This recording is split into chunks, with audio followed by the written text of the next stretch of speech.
Ertu á leið heim úr vinnu? Stilltu á FM 89,1.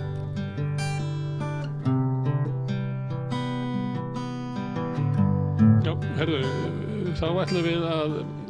reyna að fá svar við svona spurningu sem að oft poppar upp og sérstaklega þegar fólk að tala woke og anti-woke og allt þetta. Að það þá kemur fram fullyrðingin að það séu bara til 2 líffræðileg kyn. Og til að svara þessu hvort að svo sé hingað kominn Arnar Pálsson sem prófessor í lífupplýsingafræði við Háskóla Íslands. Þú velkominn. Takk fyrir. Þú hefur heyrt þessa umræðu, að það séu bara 2 líffræðileg kyn? Ég hef svona aðeins orðið var við þetta, já. Og svo að það séu bara 2 líffræðileg kyn? Já, þetta svona eins og margt í náttúrunni, þetta flóknar en það kennt í 6 ára bekk. Það já og nei. Já, eiginlega svona, en það algengt að horfa á 2 kyn hjá flestum kynæxlandi lífverum og dýrum, en bara eins og allir dagar eru ólíkir og allar nætur eru ólíkar, þá eru kynin líka ólík og það eru svona millistig sem við þekkjum sem eru bara raunverulegir einstaklingar sem rétt á sér og það að segja kynin séu bara 2, það er svona eiginlega að afneita þeim veruleika. Að það sé rökkur á milli dags og nætur? Já, ef við notum þá líkingu að það er alltaf það er dagmál og það er kvöldstund og ýmislegt sem er á milli þessum við þekkjum sem nótt og dag og alveg eins eru þá einstaklingar sem eru með blöndu af kyneinkennum eða kynhneigð og líkamlegum ytri einkennum eða innri og þá svona fáum við fólk af millikyni eða með órætt kyni eða eitthvað slíkt sem eru bara raunverulegir einstaklingar. Þannig að því að þú ert að skoða náttúruna og tala máli hennar. Lítar þessi umræða kannski það að við séum að tróða svona hugmyndalegri tvíhyggju upp á náttúruna sem að er kannski miklu flóknara fyrirbrigði en... Já, við náttúrulega gerum bara mjög mikið af því svona sem verur. Við erum náttúrulega þetta svona svarta, hvíta, dagur og nótt, gott illt. Þetta er eitthvað svona sem að maðurinn hefur notað mjög oft og svona til þess að reyna að ná taki á veröldinni kringum sig. En náttúrulega við hefum ekki láta svona einfaldað segjum tvíhyggju eða svo tungumáli njörva okkur niður. Við erum að reyna að skilja veröldina, heiminn, náttúruna, fjölbreytileikar manna á meðal eða dýra á meðal, bara eins og hann er, sko. Þegar menn segir þetta, að það séu bara 2 líffræðileg kyn, þá eru menn eiginlega að vísa til þess að í líffræðinni og við þar með í náttúrunni séu bara 2 kyn og þess vegna sé eiginlega fráleitt að ganga út frá því að sé annað. Þannig að þeir eru eiginlega að draga náttúruna sér til vitnis. Já, það er svona... Þeir eru ekki að segja, sko, tvíhyggjan hefur reynst okkur vel og við ætlum að halda okkur í tvíhyggjunni. Það er ekki verið að segja það. Nei, það er náttúrulega, fólk náttúrulega byggir á ýmis konar forsendur sem að kannski viðurkennir ekki fyrir sjálfum sér og það allt saman. En ég er svona skrifað dálítið þetta. Ég er sem sagt líffræðingur í grunninn og rannsaka þróun lífvera og ýmislegt og hann Jón Gunnar Þorsteinsson á Vísindavefnum sendir svona ýmis konar spurningar sem að komu frá Íslendingum þessi mál. Og ég er sem sagt síðasta vetur aðalega var að skrifa ýmis konar pistla fyrir Vísindavefinn það og þá svona bara hvað er kynæxlun. Það sem við tölum sem kyn er eiginlega bara svona ein útgáfa af sem sagt kynæxlunar nálgun meðal heilkjörnunga og heilkjörnungar eru sem sagt bara einfruma dýr eða lífverur og það eru sveppir, blóm og við og öll hinn dýrin alveg frá svömpum upp í marglittur og menn, sko. Allt kvikt. Já, allt kvikt, sko. En síðan eru það bakteríurnar og einhverja sem heita arkefur sem eru svona annar hópur einfrumunga sem eru ekki með kjarna. Þeir stunda kynlausa fjölgun. Þeir bara eftirmynda erfðaefni sitt og búa til nýjan einstakling. En síðan þegar heilkjörnungarnir sem við þuldum upp áðan en urðu til, þá einhvern veginn var til kynæxlun samhliða því og þá er það þannig að þú ert einhver amaba, hittir aðra amebu, þið ákveðið að búa til nýjan einstakling, einhvern veginn ákveður amaban það, að þær amebunar ákveða það. En þá búa til nýjan einstakling en ákveða að setja báðar inn erfðaefni ykkar í einstaklingin. Sem er eitthvað sem er líka pínkulítið undarlegt, sko, ákveða að eyða orku í að búa til nýjan einstakling og setja sem bara helmingina genónuðinum í hann sem svona, þetta kallar sko ráðgátan kynæxlun og félagi minn Snæbjörn Pálsson hefur skrifað þetta á íslensku ágætan bókakafla sko og þá það bara þannig af hverju ætti þetta að vera ávinningur í það að stunda kynæxlun ef þú setur bara helmingina genónuðinum inn af því að leið og þú býr til nýjan einstakling og setur öll genin inn þá ertu með 50% ávinning á systurinnu sem að stundar kynæxlun. Nú ég ekki amaba en maður gæti hugsa að það væri kannski lífvænlegra að setja bara helmingin og helmingin að móta ykkur öðrum að þannig myndi ég duga lengur heldur en að ég veri alltaf bara framkalla sjálf á mig. Já, ég meina það svona, fólk er sett ýmis konar líkön upp sko, það sem við sjáum í heilkjörnungana er það að leið og lífverur hætta stunda kynæxlun og fara yfir í kynlausa æxlun, þá svona eru það á svona þróunarfræðilegu öngstræti. Þeir hópar hafa tilhneigingu til þess að deyja út. Þannig að þeir þá þróast hægar eða get ekki brugðist við aðstæðum eitthvað svoleiðis. Og þetta veit amaban. Hvað veit amaban? Það er einhvern veginn svona innbyggt í þeirra system að stunda kynæxlunina því að það er annarkvæmt lengri tíma eða líklega einhver annar skemmri tíma ávinningur sem að við reyndar að vitum ekki almennilega hver er. Men það er einhver skemmri tíma ávinningur af því að stunda kynæxlunina. En það er síðan alltaf bara kynæxlun eitthvað sem er þá bara mjög útbreitt og síðan alls konar tilbrigði við það meðal amabana og einhverja sveppategunda mjög mikil fjölbreytileiki meðal sveppa menna, þú sér ekki svona já þetta er karlsveppur, þetta er kvensveppur út í náttúrunni menna þú veit með brauðger sér ekkert hvort að brauðger er sér kalkins eða kvenkins En er það? Þeir eru með eitthvað sem heitir mökunargerðir þannig að frumennir eru bara allar eins líta allar eins út það er bara veltur í þeirra tilfelli á einu geni hvaða típur eru brauðgerðir er með 2 gerðir bara svona kalla mökunargerðir í öðrum sveppum þá geta verið 3 gerðir, 10 gerðir, 20 metið, ég man ekki nafnið latneska nafnið en það er sem sagt tegund með uppundi 20.000 mökunargerðir sem þýðir sem sagt ef við kíkjum að dæmi með 3 þá getur sem sagt A makast við B og C B getur makast við A og C og C við hina 2 þannig að það er svona fleiri möguleikar að stunda kynæxlun og mökun en á móti kemur það er allir anatómist eins og þetta snýst bara að sameina erfðaefnin og búið til nýtt afkvæmi sko. En þannig að það er heilmikið svona tilbrigði í náttúrunum með bara hvernig eru kynfrumurnar hvernig stundar kynæxlunina það að kynin sé einhvern veginn ólíki útliti eins og við erum kannski vön meðal manna það er ekkert endilega normið yfir allt dýraríkið eða lífríkið En þá getur eitthvað sagt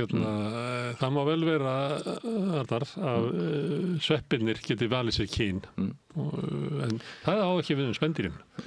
og það er þannig að kall getur ekki þóst vera kona og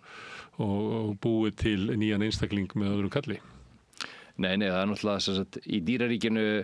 við hoppum úr heilkjörnungunum inn í dýraríki þá er náttúrulega heilmikil mósaík einnig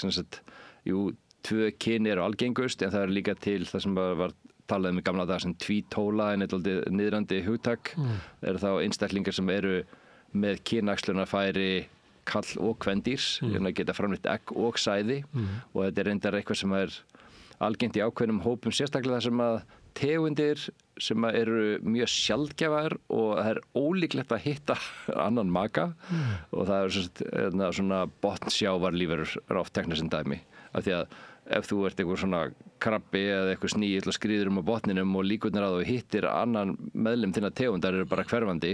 þá er bara mjög sniðugt að allir einstaklingarnir séu bara með bæði apparödd þannig að ef þú skildir rekast á einhvern af þinni tegund þá getur allavega stundað business þannig að það að vera með báðar gerðar kynæxlunarfærum dæmi sem tökum oft er líka Nemo úr Disney og Pixar teiknimyndinni og þá er það þessir trúðafiskar sem búa í svona sæfíbli saman það er þetta hópur sem býr saman og þá er það þannig að stærsti fiskurinn er kvenkyns næststærsti fiskurinn er karlkyns og hinir eru sem sagt eru óákveðnir, kynþroska þeirra er haldið niðri. Ef að stóri fiskurinn, hún, ættmóðurinn, fellur frá, þá þroskast kallinn yfir í kvenfisk. Og einhver af hinum yfir í kall. Og einhver af hinum yfir í kall. Og það er slatti af dæmum þetta sérstaklega með fiska, þar sem að þeir byrja á einu kyn og svissa yfir í hitt. Og bæði það byrja sem kvenkyn svo yfir í kall og öfugt. Þannig að það er heilmikil mósaík og tilbrigði við þessi stef út í dýraríkinu sem segir okkur bara náttúran fer ýmsar leiðir að leysa sín vandamál. En nú erum við ekki svona hæg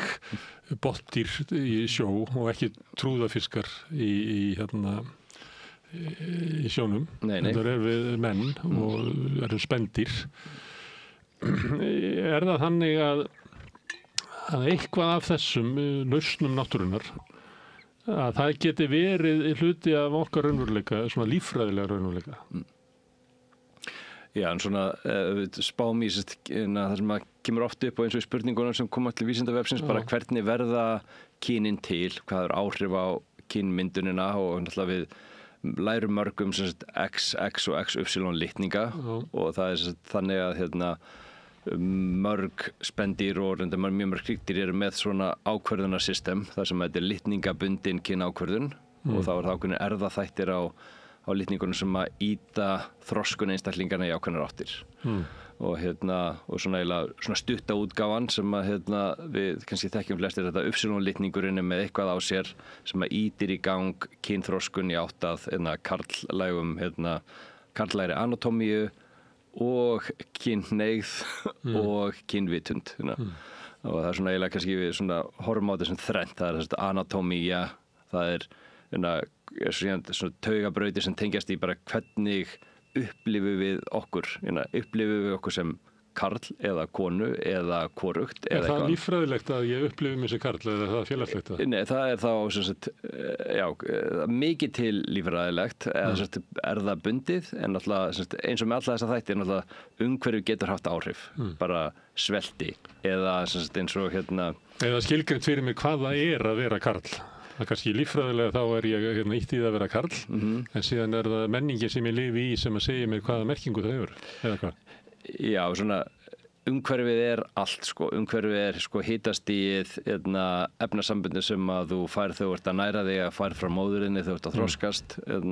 það er hitastig og það eru veirur og það eru sýkingar og alls konar svoleið sem eru umhverfið og síðan fer það náttúrulega upp í það hjá okkur og náttúrulega mörgum öðrum dýrum að þá er það samfélagi sem við tilherum hvers konar samfélagi er það og það getur alveg haft áhrif alveg eins og erfðaþættirnir eða líffræðilegu þættirnir en það er svona bara svona stórt bókhald og frágengið í mörgum tilfellum bara hversu sterk eru áhrif af segjum fæðu á meðgöngu eða áhrif, náttúrulega núna erum við að uppgöta sem sagt steralík efni í plastvöru og ýmiss konar svoleiðis sem að hefur áhrif á kynþroskun margar hryggdýra og þá segir raskar hefðbundinni kynþroskun og getur leitt til svona einstaklingar sem eru þá kynlausir að milli kynni eitthvað svoleiðis eins og sést mikið hjá froskum og öðrum dýrum sem að lifa í ám sem eru mjög plastmengaðar. Já, sem eru það mikið plastmengaðar og fólk hefur gert þá svona eiturefna stúdíur, bara hvað ef við tökum eitthvað af þessum efnum, pröfum það í einhverjum tilraunum á einhverjum músahópum og sjáum bara hvaða áhrif hefur það á svona einkenni þeirra og jafnvel taugabrautir eða svoleiðis. Það er plastið inn í líkamann og líkaminn heldur að þetta séu einhverjir hormónar. Já, það er nota fullt af svona efnasamböndum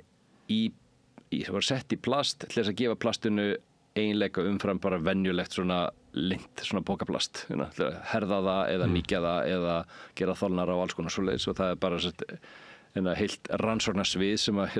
get stungið á nokkur nöfnum og vilt ræða við fólk það sem að er náttúrulega bara eitthvað sem við erum að skilja betur með svona estrogenherma eða líka svona langlíf efni sem að eru sett í plast til þess að gefa þeim eiginleika og þá er ekkert endilega kynþroski, það getur verið önnur líffræðilega áhrif líka en kannski við spólum aftur yfir í Þú varstu að segja þrennt það sem að tala litningana Já, einmitt, það er svona svona systemið hjá flestum spendýrum það að það þá XX litningasamsetning hjá kvendýrum og XY hjá karldýrum og Y-litningnum eitt lítið gen sem eitthvað svona startari sem eiginlega setur í gang kynákvörðunar kerfi sem leiðir til þess að frumurnar sem munu gefa af sér sæðið eða eggin þroskast í ákveðna átt og mynda á endanum eista. Ef þessi startari ekki til staðar eða óvirkur þá mun þessi vefur þroskast í átt að því að verða eggjastokkur og framleiða estrogen.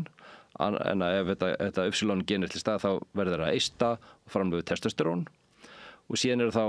þessi kynhormón sem fara þá og seytast allan líkamann og hafa áhrif á myndun annarra einkenna, bæði físískra sem við könnumst við þegar við erum að böglast við að pissa og síðan líka bara taugabrautana sem hjálpa okkur að vita hvað við erum og hvað okkur langar í og allt það. Kynvitundina og kynþörf eða áhugasvið. En það fylgir ekki alltaf sömu línu? Nei. Það þannig að startarinn bara eitt og síðan þetta að þess að rekja sig í gegnum þetta þá tugir ef ekki hundruðir annara þáttar sem eru nauðsynlegir til þess að láta hlutina gerast. Þetta bara svona svakalegar versmiður sem að byggja í fyrsta lagi eistu og eggjastokkar sem eru ólíkir og síðan þarf að seyta út sterónum og síðan fer það bara eftir því hvaða frumur líkamanns eru næmar fyrir sterónum eins og testosterónin komið 2 myndum og það bara það sem myndar limin og hluta af eistónum, það næmt fyrir einu tilbreyðinu, síðan aðra svona pípulagnir og tengingar sem eru þá næma fyrir hinum sterónum. Ég hef ekki séð sambærilega kortlagningu segjum af þroskandi heila spendýra. Maður getur alveg séð fyrir sér að ólíkir partar af heila spendýra séu þá næmir fyrir báðum eða öðru af þessum hormónum, testosterónunum eða estrogenunum og íti þá taugaþroskunin í ákveðnar áttir sem leiði til kvenvitundar eða karlvitundar eða hneigða til karla eða kvenna eða hvoru tveggja eða eitthvað slíkt og hvernig þá þroskast brautirnar sem móta kynlanganir eða kynvitund okkar. Þannig það óheyrilegur fjöldi atriða sem getur haft áhrif á þetta. Já. Og þar alveg ætti niðurstaðan að vera fjölbreytileg. Já, en hún getur líka verið þannig að hún að langstæstu hluta þá bara gengur þetta allt saman þessa braut og þú endar í svona kallakalli og svo endar þú í einhverjum konu eins og svolítið verið haldið fram núna eðli konunnar sé að vera svona og svona og eðli kalsins sé að vera svona og svona. Þannig að þeir sem halda þessu fram þessu tvíhyggju getur haldið fram að þó svo að sé möguleiki á allu þessu spektrumi sem þú ert að tala og það sé jafnvel líffræðilegt og það líffræðilegt, eins og þú ert að segja, að þá það bara fátíð frávik og langstæstu hlutum þetta bara kallar og konar. Já, menna svona, þetta svona kannski þá getur fara að tala meðaltölin, meðalkall og meðalkonu og eitthvað svoleiðis, kannski við klárum þetta með öll þessi þrep þýða hvert þrepið með einhverja parta og partarnir ekki alltaf eins og getur verið misnæmir fyrir umhverfi eða einhverju, þannig að það getur alveg leitt til þess að við fáum einhver einstaklingur þroskast á þannig hátt að viðkomandi finnur hvorki til karl né kvenvitundar, bara með í samsvarum ekki við þessi sem að samfélagi segir að séu kallar og að hafa kalla áhuga eða kona hefur konu áhuga, þannig að sumir einstaklingar fæðast með bara svona kynlausan heila í raun og veru og finna ekki, samsvara sér ekki við aðra hvora ímyndina. En það líka þetta sem eru þá transeinstaklingar sem eru kannski með ytri einkenni karls eða konu en vitundin fer á hina brautina og þá ertu með kannski getnaðlim á pung og svoleiðis en heilin hefur þroskast í átt að hvern kynvitund. En geturðu fundið það ekki ef ég myndi taka einstaklinga og þú fengir að ná í einhver efni, ég veit ekki hvernig þið gerir þetta, gæturðu sagt þessa sögu án þess að hitta eða tala við einstaklingin? Að þú getur horft á í tilraunaglasinu og sagt að þetta virðist mér vera einstaklingur sem að bera öll ytri einkenni karls en ég held hann sé með kvenvitund. Það er svona vitundin, kynvitundin og kynhneigðin eitthvað sem að fólk áttar fyrir sjálft sig og þannig að kannski einmitt sálfræðingar gætu farið í samtali, félagsfræðingar gætu farið í samtali við einstaklinga og dregið fram einhver atriði sem að hjálpa þeim að leysa úr þessu. En þú talar þetta frá líffræðinni, eins og það gerist í líffræðilegu ferli. Já, ég sagði líka að ég hef ekki séð sambarilegt sem ég segja kortlagningu af ungviðisheila spendýrs eða manns sem segir sko hvaða hlutar þroskandi heilans bregðast við testosteróni, venjulegu dihydrotestosteróni eða estrogeni. Ég hef ekki séð þau gögn. En þið grunar að svo sé? Ég grunar að svo sé, já. Því að vandinn okkar náttúrulega við vitum minna heilan heldur en himikólið, sko. Já, það svona, heilin bara svona mjög skemmtilegt viðfangsefni og náttúrulega sem sagt líka vitundin og það allt saman, sko. En svona í prinsipinu þá ætti að vera mögulegt að kortleggja svona hluti. Við þurfum náttúrulega líka að spyrja, sko, sem samfélag, viljum við fara þangað að við látum gera svona stúdíur og viljum við vera með bara eitthvað svona mælitæki sem að við tökum 6 ára barn og greinum á því sem sagt eitthvað markera og segjum því að það sé karlkyns í kvenkyns líkama eða eitthvað svoleiðis. Síðan náttúrulega líka það að framleiðsla kynhormónuna fer á fullt þegar við förum inn í kynþroskan. Það er mjög mikið sem gerist í kynþroskanum sjálfum. Þannig að, kynvitundin örugglega til staðar en áhugasviðið, ef við segjum sem svo, það getur örugglega mótast heilmikið bara á því þegar þú ferð í gegnum kynþroskan sjálfan, hvernig heila þroskin virkar og gerist þá. Já, við erum kvik, þannig að það varasamt að ætla að við séum endilega að því við erum svona 6 ára, þessi braut okkur alltaf svo sama. Svo sama, já, og náttúrulega það líka þekkt, sko, því við vorum að tala um þessar stóru maskínu sem þarf að keyrast í gegn til þessu byggjum segjum kallkyns líkama eða kvenkyns líkama. Það er reyndar þannig og það oft með þroskun að það einhvers konar svona gagnkvæm bæling í gangi. Þannig að ef að vefurinn fer í þá átt að segjum að mynda kallkynsvef, þá bælir hann þau system sem myndi keyra upp kvenkynsvef. Það er svona gagnkvæm bæling og það er bara algengt þema í því að því annars það er leið til þess að tryggja að líffærin þroskist í átt að hjarta og lungum en ekki blundi á hjarta og lungum og svoleiðis. Og það eru svoleiðis system og það er kannski þessina sem við tölum um 2 afmörkuð kyn að miklu leyti en síðan þegar við horfum á hversu breytilegt þetta er og hvernig áhrifaþættirnir koma inn þá sjáum við fullt af einstaklingur sem eru á milli á rófunum með blöndu einkenna, eru trans eða með segjum lítinn getnaðarlim en fullþroskuð eistu eða öfugt og alls konar svoleiðis. Og síðan svona einn líffræðilegur snúningur ofan á þetta viðbútt þegar ég var að tala um genin áðan, sko. Það er líka þekkt, sko, sem er eitthvað svona tíglun eða blöndun. Eitt er það að bara þegar við erum að þroskast þá geta genin í okkur breyst líka. Þannig að eitthvað gen getur breyst vegna bara einhverja stökkbreytinga þar sem að geni sem var í lagi bara skemmist og þá er bara hluti líkamanns sem að er með óvirkt það gen og ef að það gen segjum viðtæki fyrir testosterón þá getur sá vefur ekki brugðist við testosterón og ekki búið til viðkomandi líkamlega eða taugalíffræðilega stöð eða afurð. Og síðan hitt sem er svona alltaf bara mjög forvitnilegt, það er sem sagt það sem við fáum í snemþroskun, segjum að sé tvíeggja tvíburar, annar með XX og hinn með XY sem að renna saman í eitt fóstur. Og það eru sem sagt bara merkilega algengt, samt 1 á 1000, 1 á 5000, 1 á 10.000, svona eftir í hvernig maður metur þetta. Og þá farið einstakling sem er bara með samsettur úr 2 fósturvísum af sikkur kyninu. En er ekki alltaf annað svolítið ríkjandi? Ég þekkti svona einstakling og tala um að hefði étið bróður sinn í móðurkviði. Já. Og það var svona hugmyndir sem að þetta var þegar ég var pínlítið barn þegar það var að segja mér þetta. Já. En þá var hugmyndir svo að annar hefði yfirtekið hinn. Já, það er bara það er breytileiki í því líka. Verður þetta 50-50 blandað eða verður þetta 70-30 eða 10-90 og hvernig frumurnar stokkast saman og hvaða hluta líkamanns byggjast úr systurinn og bróðurinnum, ef við notum þessa kyntíklun sem dæmi. Þuríður Þorbjarnar með mjög sniðaðan pistilum á Vísindavefnum, ef vilja fara dýpra í það sko. En þá fer það bara eftir í hvernig líkaminn samsetst,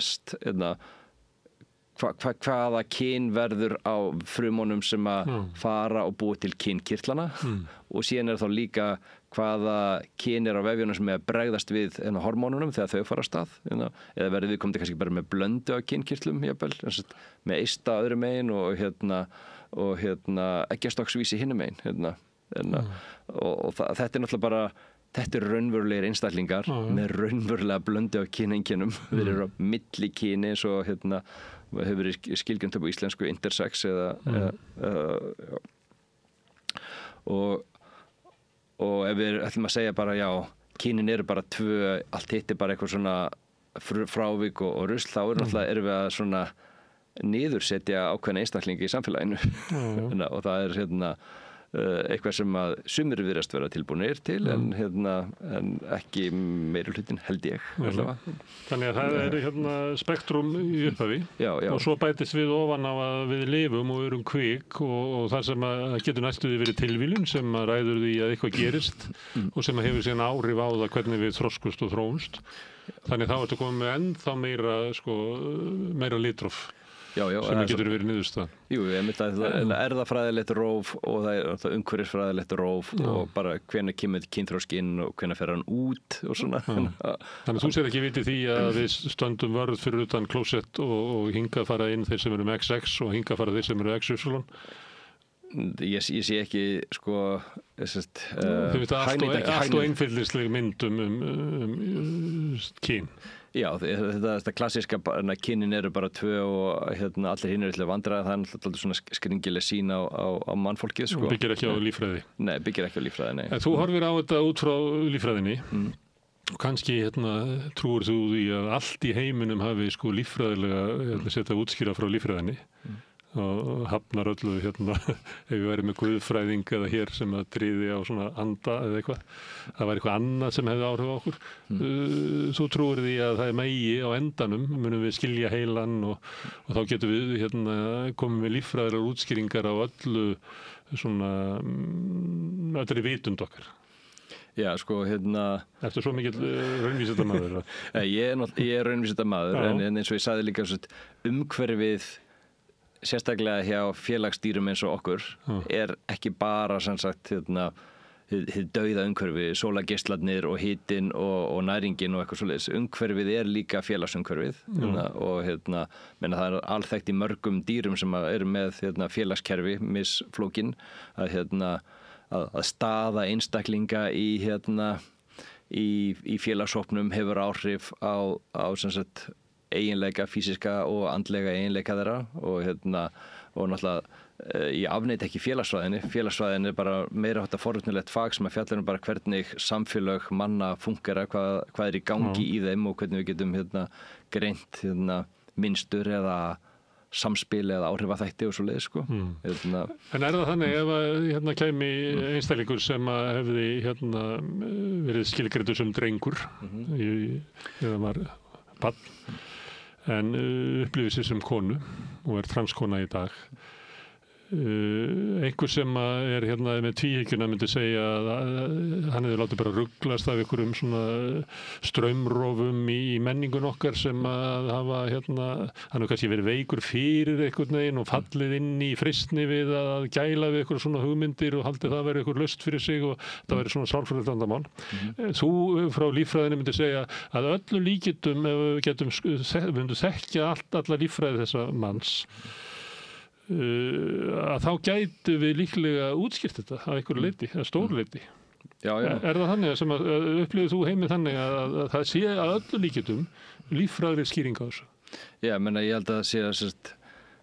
ég held að þessu upplifun sem þessi einstaklingar sem þú ert að lýsa en að við vitum að svoleiðis einstaklingar eru til og þá náttúrulega spurði áðan líffræðilega, bara getum við prófað þetta líffræðilega bara með því að taka blóðsýni eða heila skann eða eitthvað svoleiðis og staðfest kynvitundina eða kynhneigðina. Það spurning hvort við getum hugsaðlega mögulega að þú trúið í hvort við getum mögulega gert það einhvern tímann í framtíðinni. Já. Þekking okkar á heilanum væri orðnir svona burðuri. Einmitt, ég meina það alveg hægt að sjá fyrir sér að væri mögulegt að þróa svoleiðis próf, en þá þurfum við líka að spyrja myndum við vilja svoleiðis próf og fólk sem ég hef rætt við það talar í segjum samtökunum 78 og samfélagi samkynhneigðra manna þá var mikil tregða að taka þátt í rannsóknum á segjum hommageninu, allavega lengi framan af þegar ég var að kenna mannirafræði fyrir nokkrum árum þá voru eiginlega komnar inn að stúdíur hommagenið og ástæðan var bara einföld samfélag samkynhneigðra manna man eftir seinni heimsstyrjöldinni af því að þá var bara nasistarnir, þeir drógu í dilka fólk sem var álítið óæskilegt þetta kynvillinga eins og voru kallaði jafnvel þegar við vorum alast upp en þá og það samfélag vildi ekki stíga það skref að hjálpa til við að finna sem erfðaþættir sem myndu ýta undir eða aftra en að þroskun einhvers í átt að samkynhneigðum karlmanni eða samkynhneigðri konu eða eitthvað slíkt. Við þekkjum þetta með fóstur sem eru með grunur að séu með Downs-einkenni að þau fæðast ekki lengur. Já, einmitt, en þá náttúrulega það mjög margt sem sagt svona heilsufarslegir fylgikvillar því ástandi þrístæða á 21 litningi. En það annað kannski hvort að manninum sé treystandi fyrir þeirri þekkingu sem hann gæti afla. Ég er bara að velta því að það er sagt að þessi transkona sem ég er að taka dæmi að hún sé svona líffræðilegt rugl haldið fram. En ég er bara að velta fyrir mér að þú út frá líffræðinu ég er ekki að koma einhver dóm það heldur bara svona frá þínu sjónarhóli þá myndir þú frekar segja að vitund þessara transkonu að öllu líkjandi byggðu upp á einhverju sem mætti útskýra líffræðilega. Mér þætti það mjög sennilegt en ég myndi ekki líta á mig eða sambærilega sérfræðingar sem ráðgefandi það þyrfti aðila með segjum félagsfræði eða sálfræði bakgrunn til þess að geta liðsind einstaklingur sem eru segjum að glíma við svoleiðis segjum fordóma eða upplifanir eða svoleiðis og það ég reynt að brýna fyrir fólki að við erum bara líta á þetta almennt og líffræðilega en við erum ekki til aðstöðu eða með þá þjálfun að geta stigið inn og hjálpað einstaklingum eða útkljáð einhver einstök mál Síst af öllu myndur vilja vera hérna og segja jú það líffræðilega ástæða fyrir hjá þér og þér en ég bara finn það ekki hjá þér þannig að þetta eitthvað rugl hjá þér ég Það er einstaklingurinn sem að er bestur dómar í því að vita hver vitund hans er. Já, ég myndi segja við treystum einstaklingum en síðan líka hefur fólk að rannsaka þetta segjum sálfræðilega eða félagsfræðilega og komist að því að trans einstaklingar þú ferð ekki kynskipti aðgerð nema það sé virkilega þinn klár og skýr upplifun að þú sért af röngu kyni miða við þína ytri kyneinkenni og heilbrigðiskerfi heldur bara mjög vel utanum þetta að mínu viti án þess að hafa fáróðinni alla sauma þar svo sem en það er eitthvað sem að er auðvitað við sem samfélag að tala og alltaf spyrja hvað notum við til grundvallar og hvernig við að nálgast þetta og við notum varfærniprinsip sem leiðarstef hvernig við að beita því en þetta er líka snýst af varfærni og móti sjálfræði einstaklinga og svoleiðis þannig að þetta svona skemmtileg siðferðileg og svona félagsfræðileg gildi sem við erum að eiga við. Samfélagi ætti að fagna að ræða en þetta með að segja að það eru bara 2 líffræðileg kyn er tilhönd til þöggunar. Það er umræða fara ekki áfram þótt að það séu vanara menninir sem eru alltaf haldaði fram að þeir séu að taka umræðina þá er erindið þeirra að taka þér niður í umræðinni. Já, þú ert kannski betur inn í umræðin heldur en ég er vísvitandi ekki á Facebook og ég reyndar ekki raki þessa umræði mjög mikið sem segjum á veggjónum og vettföngunum Þannig að ég get ekki dómbær að segja sko, hvert umræðan að fara, hver ætlan fólks sko. Mér langar samt að spyrja aðeins það, því að stundum er ég að tala við sagnfræðinga og þá verður maður svolítið varfið það að svona þekking á til þess Íslandssögunni og fleira sem hefur komið fram í alls konar sagnfræðirannsóknum undanförnum áratugum hefur eiginlega sorglega lítil áhrif á svona almenna söguvitund sem birtist meðal annars í pólitík, það sem til þess í pólitíkinni virðist söguvitundin, hugmyndunum sögu Íslendinga